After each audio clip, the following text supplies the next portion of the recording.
Shout out mga lods. Good morning. Ito na naman yung palayan namin mga lods. So tingnan nyo. Binaha na naman mga lods. Kakabili lang ng fertilizer nung isang araw. Ito. May low pressure siguro. May bagyo pala. Ito na yung resulta ng bagyo. Dilamon ng bagyo yung pan namin mga lods. Palayan.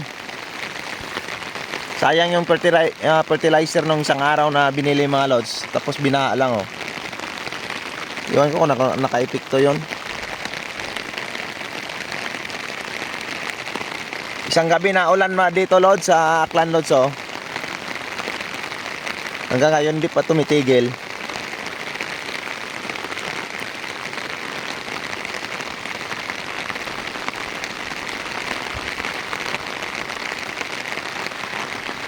Grabe talaga yung ulan mga lods.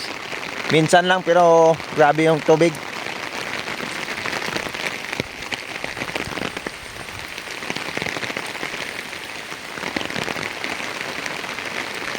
Yung mga damage ng palay dito nabalik-bali na yung iba niyan lods.